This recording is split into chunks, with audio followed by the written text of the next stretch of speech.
আলাম তারার তাফসীরের মধ্যে এসেছে, ইমাম তাবারি 1200 বছর আগে লেখেন। ইমাম তাবারি 1200 বছর আগে তাফসীরের কিতাবের মধ্যে লেখেন, আলাম তানজুরু ইয়া মুহাম্মাদা বিআইনি কলবিক, ও আমার নবী আপনাকে আমি কলবের চোখ দিয়ে দেখাইছি, আপনি দেখেন সৃষ্টিগুলি কেমনে আল্লাহকে সিজদা দেয়। আল্লাহ কোরআনে বললেন, আলাম তারা, নবী আপনি কি দেখেন না? আলাম তারা আন্নাল্লাহা ইয়াসজুদু লাহু মান ফিস সামাওয়াতি ওয়া মান ফিল আরদ, আসমান ও জমিনের ভিতরে যা কিছু আছে সব আমি আল্লাহকে সিজদা দেয়। এর অর্থ হলো, তাফসীরে তাবারি আমার ঘরে আছে, 1200 বছর আগের লেখা ইমাম তাবারি লেখেন।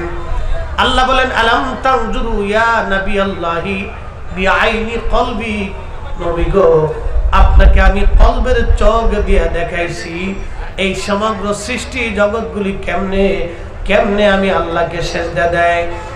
আমি আল্লাহ দেখি, আমি আল্লাহ দেখার পরে পৃথিবীর মধ্যে যে দেখে আপনি নবী দেখেন। একসাথে জোরে বলেন সুবহানাল্লাহ। খুবই মনোযোগ দেন। এই সমগ্র সৃষ্টিগুলি আল্লাহকে সিজদা দিয়ে থাকেন, আল্লাহকে আল্লাহ বলে মানেন।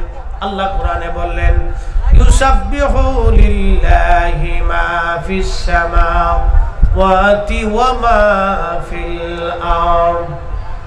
ও নবী আমার, আপনি আমার বান্দাদেরকে জানায় দেন, ইউসাব্বিহু লিল্লাহি মা ফিস সামাওয়াতি ওয়া মা ফিল আরদ, আসমান জমিনের যা কিছু আছে সব আমি আল্লাহ জিকির করে, আমার তাসবিহ করে, আমি আল্লাহ জিকির করে। একবার জোরে বলা যাবে কি সুবহানাল্লাহ? তাহলে গাছ কার জিকির করে? আল্লাহ। মাছে কার জিকির করে? আল্লাহ।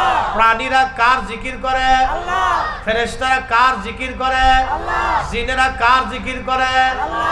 এই সমগ্র সৃষ্টির মধ্যে সবকিছু জিকির করে আমার আল্লাহ। এবার খুব মনোযোগ দেন।